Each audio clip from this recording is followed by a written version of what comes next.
All right, LEKT53 S10 key. So this is a little, I guess this is a block that's being done doing construction, and apparently there's room for 4 or 5 New Jersey cars, E40 LMD. These guys, A29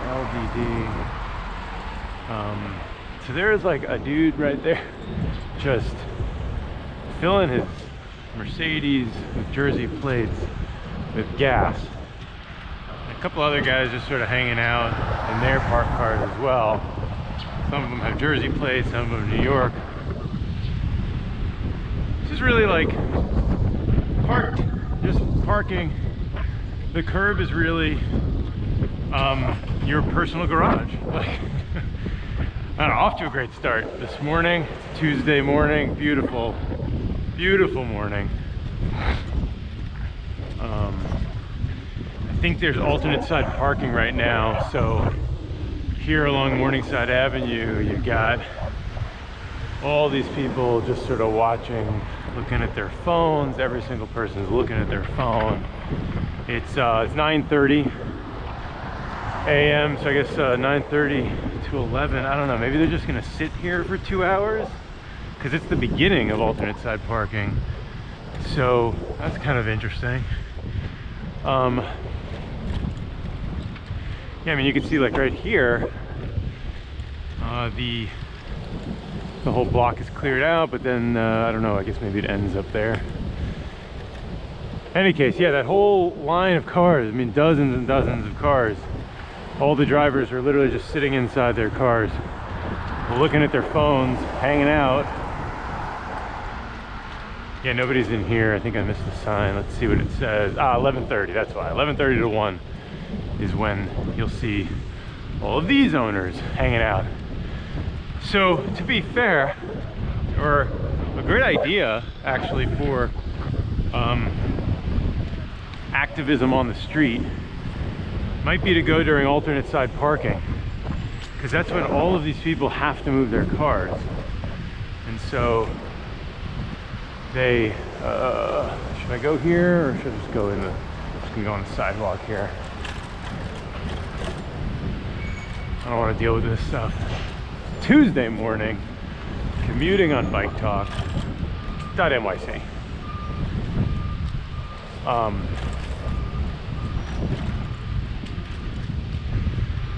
I will go back in the street here. So yeah, I think a really good idea for like I wouldn't say to confront drivers, but to like talk to drivers.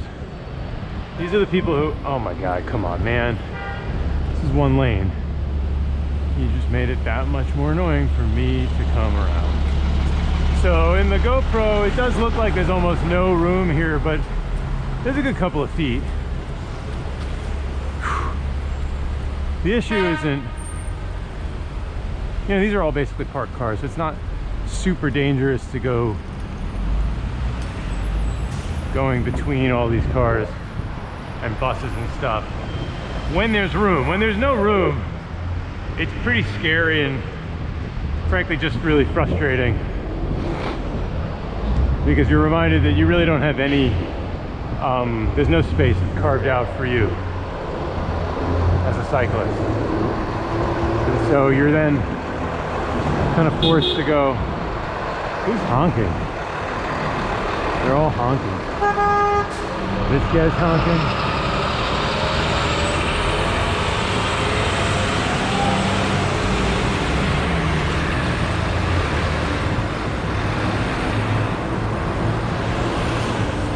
See this long line of cars.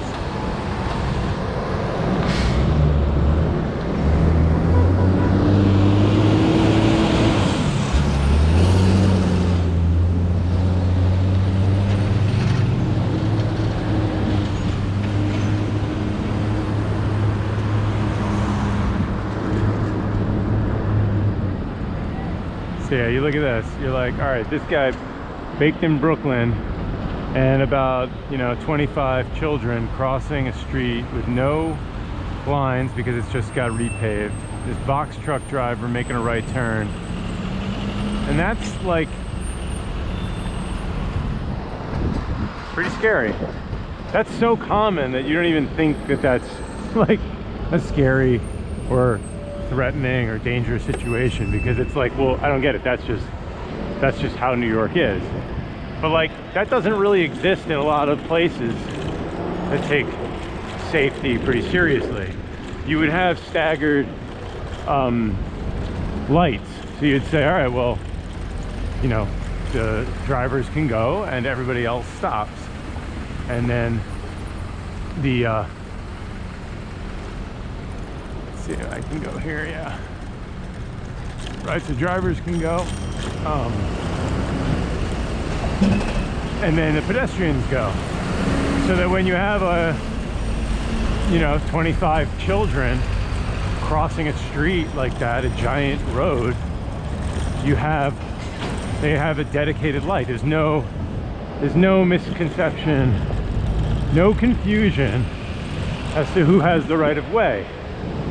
And what the New York City really loves doing, and most of America, is like confusing the heck out of that. Combining everything and say, all right, you have a green light, which means you can make a left or right as a driver. And then also at the same time, we're gonna give a walk signal to the same people, to humans, flesh and blood, who can brake extremely easily if a driver makes a poor decision. And then we're just gonna hope that everything works out. And of course, like we know, the data shows, forget the data, these are people. People are not data. People can comprise data, but we're talking about injuries and death.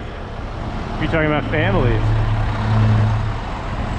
It's a garbage truck blocking the bike lane, 106th Street here. You got, I don't even know what's going on here. It looks like there's 3 lanes, right? See this evil bus, this Volvo right here, senior ride, and then this new Jewish home is actually parked. So it looks like there's 3 lanes over on the other side, but there isn't. There's only 1 lane of through traffic. But yield to bus, AT614V, definitely illegally parked.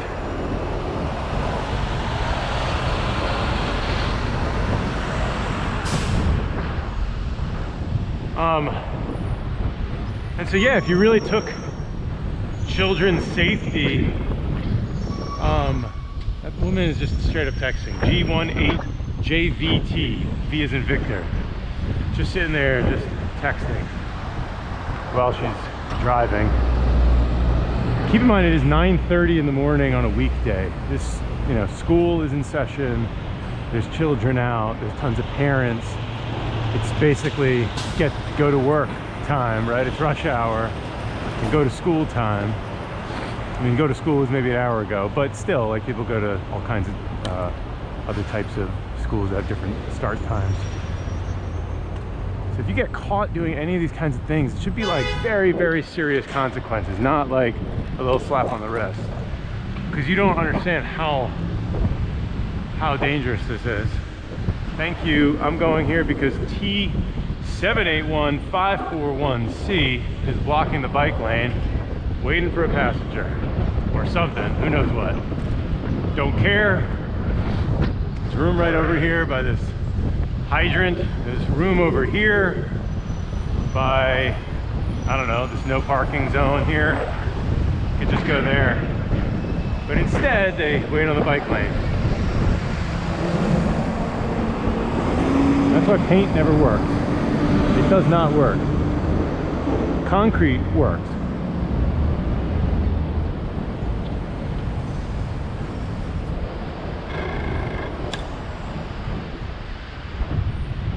So,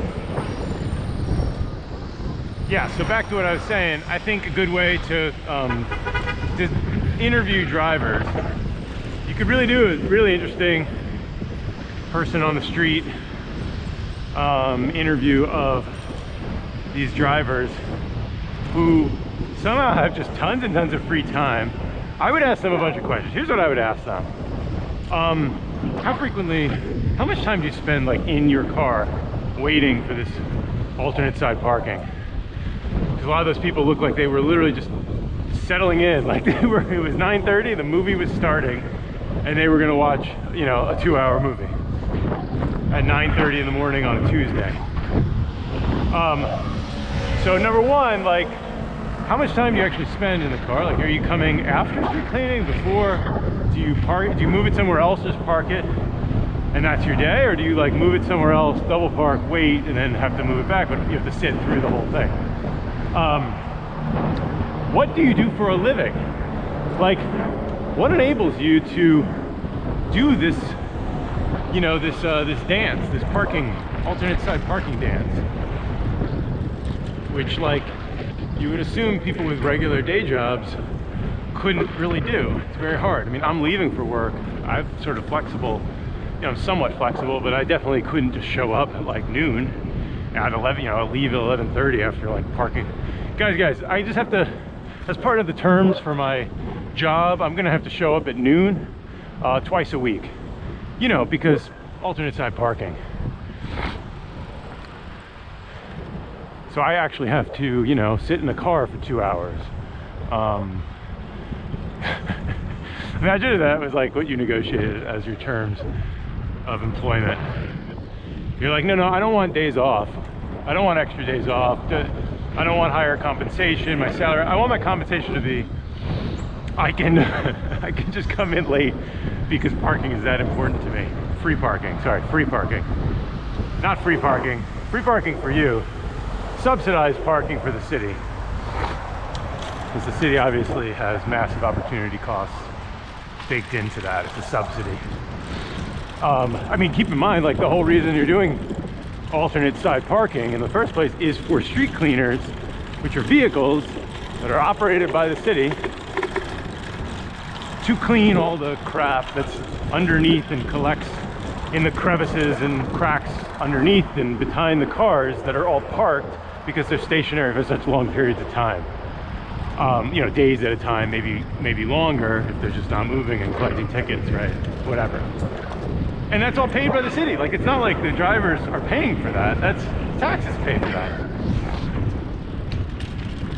And like, those are not issues if, right? I wouldn't have any problem with street cleaning and the costs and maintenance of curbs if the curbs were maintained for everybody. But it's like those 7 or 8 or 9 drivers effectively own those parking spaces on those blocks. So here you got a vehicle. And granted, this is a you know, a agency vehicle. It's AH9778. But that is not a special kind of vehicle. It's not like narrow or anything. It's a pickup truck. And that pickup truck could just get through somehow above 60th Street and do a lot of damage, just like the terrorists did 2 years ago in Halloween. Anyway, I don't want to get into that for right now, but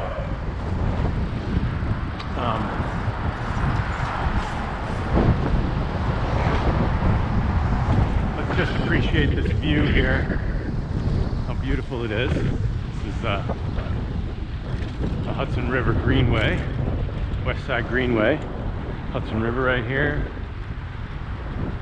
We got boats, runners, dogs, you know, tennis. Did I mention the boats? Beautiful, beautiful spot. Very lucky to be able to bike here as my commute. One of the luckiest kind of things to be able to do. A lot of people do not have this kind of a commute. All right. So yeah, what else would I ask these drivers? How much time do you spend? What kind of job do you have? How much is your car? Like, I was asking some friends like how much they spend on cars, just looking up leases and stuff. And you know, you're spending several $100s a month on a lease for a relatively inexpensive car to begin with. Then you have insurance. Then you have gas. Then you have maintenance. Anything that goes wrong with your car. Obviously you have an asset that immediately depreciates, right? I think that the joke, or I don't even think it's a joke, is like it depreciates like 1/3 of its value as soon as you drive it off the lot. You know, somebody was reading a blog post by somebody who owns a Tesla, secondhand Tesla, and he was saying that even the even when he bought it, and he bought it used at a heavily discounted rate, I don't know, 50,000, whatever it was, then already it's depreciated a lot in like 2 years. It depreciated like by a third, something like that. He's kind of outlining how much it costs to own and operate.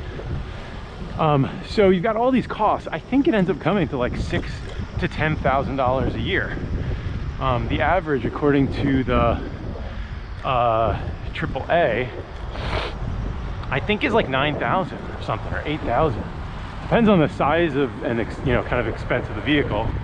But even at the lower end, I think it's at least $6,000 a year you're spending, and then upwards of 10 when you're talking about one of these loaded kind of Suburbans, right, where everything is just significantly more expensive. It's a lot of metal, you know, it's a lot of electronics, it's a lot of gas, it's a lot of whatever, right, materials and construction and electronics, right? I remember when we owned a car, it was worth almost nothing, but by the end we were spending, I think we ended up spending like $1,000 on, you know, it went from a couple hundred a year in maintenance, just random things that were going wrong on it.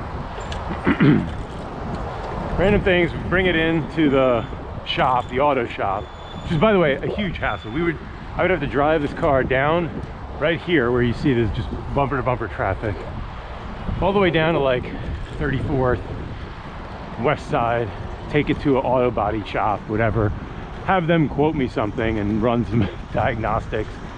You know, it's all kind of very shady.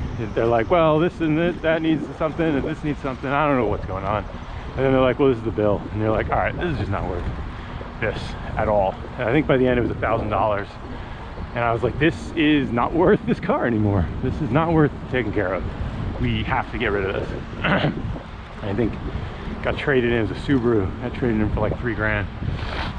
So clearly, if you're spending a third of the value of the car in a year just in maintenance, it is no longer worth keeping it. I can't tell you like when the calculus doesn't make sense anymore, right? Like when that inflection point is, but I can tell you we're way past it when you're spending $1,000 on a $3,000 car. So I'd ask drivers how much they're actually spending, how much they actually use the car.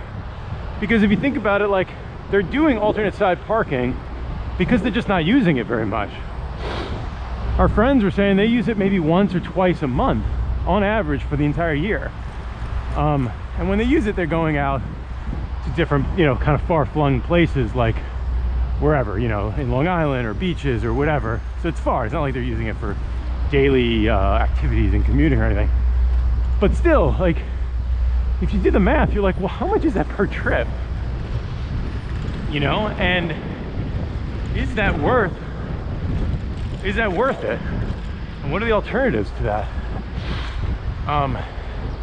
And like, how would the math change if you had to pay for that curbside parking? Like, how would your math change? So people are like, oh, don't take away my free parking, because it's not like everything else is free. So it's a little bizarre if you're like, wait, I'm perfectly willing and able to spend $6,000 a year to own and operate my vehicle. But you add, you know, $200 a month, right? And now all of a sudden I'm bankrupt. I can't possibly spend $8,000 a year to own and operate a vehicle and pay for parking. That's impossible. Nobody objects to like insurance in that way, or like gas. Well, I guess everybody actually does it. Drivers are pretty entitled, an entitled bunch. I think that everything should be free. So yeah, they probably, I mean, everybody objects when gas prices go up. I guess that's kind of news timely right now because of these Saudi Arabia situation that might disrupt OPEC, and I don't really know. I should read up on that, but I don't really care because, you know, gas. Well, actually I do care, but, you know, I care as much as I can care. I care more about my local environment. So how much do you spend on your car? How much do you use the car? And then, you know, how much would you be willing to spend? Like, what's the breaking point where you would no longer find it acceptable or economical to keep your car? You know, would it be if all street parking were more expensive? I think it all comes down to that's the lever, right? If you are on your own for parking, you would really you would have to think a little bit more about the costs associated with that. You can't just circle around looking for free space. So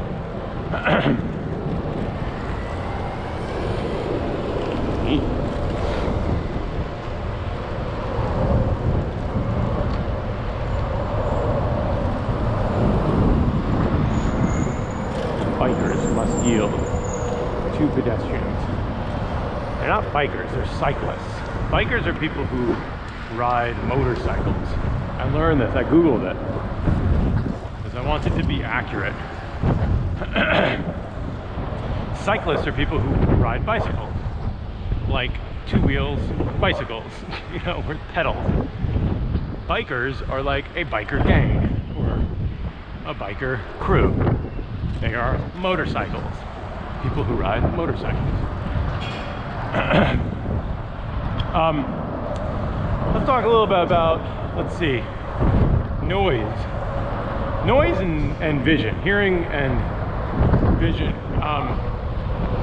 When you're in a car and when you're outside of, and when you're on a bike. I think this is an interesting discussion. You do hear a lot about, like, well, that cyclist had headphones on. They had headphones on. Holy shit. A a person riding a bike was wearing headphones. That person deserves everything coming to them, because they are unaware of all their surroundings because they're wearing headphones. Let me tell you a little bit about wearing headphones while you're riding a bike. I don't really condone it. I don't really do it. But when you are comparing it to people driving vehicles, just consider the differences. Somebody in a vehicle literally can't hear anything, even when their stereo is off. They basically can't hear anything around them. They are, like, this is a feature, not a bug, of cars. Right, I've seen these commercials, like BMW is like, you can go 65, 80 miles an hour on the Autobahn and not hear anything. You can hear a pin drop inside your car. Imagine how amazing that is. And that is pretty amazing, right? The engineering that goes into turning your cocoon into a soundproof casing in the middle of a highway, pretty impressive, very impressive.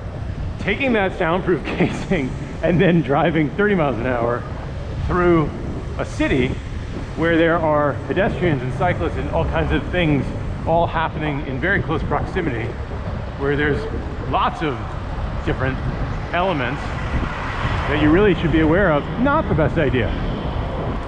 And so just like, it's true that as a cyclist with headphones, you might be slightly less able to notice what's around you. Yeah, you might not hear things that well. I passed a cyclist once and I said, you know, you gave that guy the finger and he honked at you and I don't know what happened. She's like, yeah, he said some crap to me and I didn't really listen because I'm wearing headphones and I can't hear anything. And I'm like, all right, maybe not the best idea, but, you know, but compare that to just the normal driving situation. We've all driven, we've all been in cars. You know how it's incredibly silent inside. Then on top of that, you have stereos that are really, really loud. People are on their phones, they're chatting, who knows what. They're already talking. They have surround sound music, surround sound video. They have giant screens. And so that's just the audio component. I don't think if you took a cyclist and a driver and sort of put them up next to each other against common kind of things that you would hear along the way. Ah, that's cool. Like common kind of situations, like where they'd have to make out and hear things. The driver would fail every time. The cyclist, even with headphones on, probably wouldn't fail that much. And then without headphones, it'd be a joke. It's like, yeah, obviously I could hear everything, you know. Drivers can only hear like a honk, maybe, and that's so drowned out because these cocoons are so well constructed. It's impossible to hear even a horn that's really, really loud to everybody around, but inside a car, it's barely anything. Like beep, beep. Okay, well, I don't know what that is, but I'm gonna ignore it because I barely hear it, so it can't be anything. And that's just noise. When you get to what's visible inside and outside a car, when you're sitting in the driver's seat, you're literally surrounded.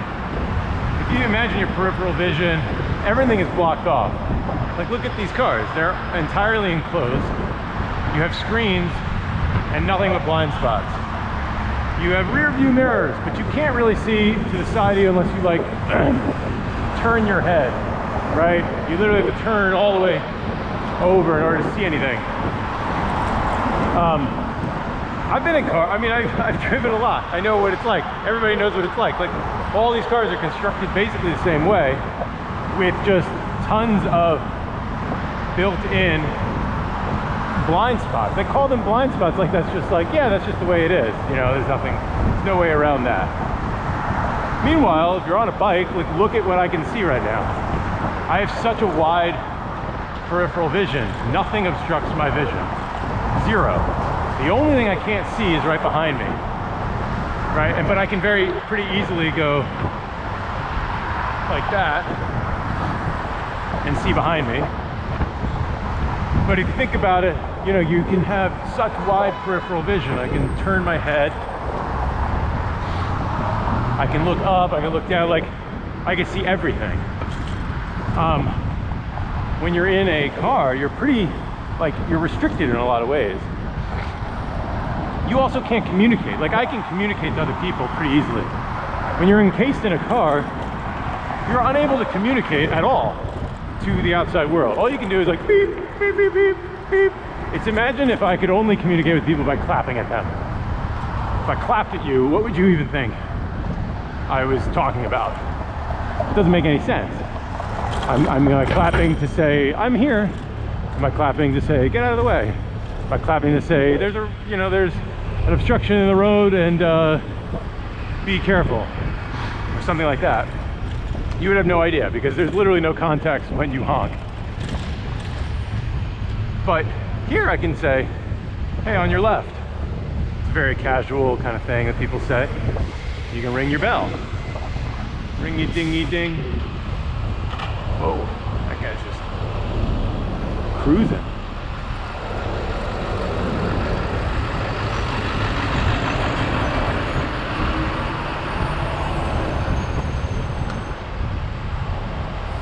And like, again, the data sort of bears this out.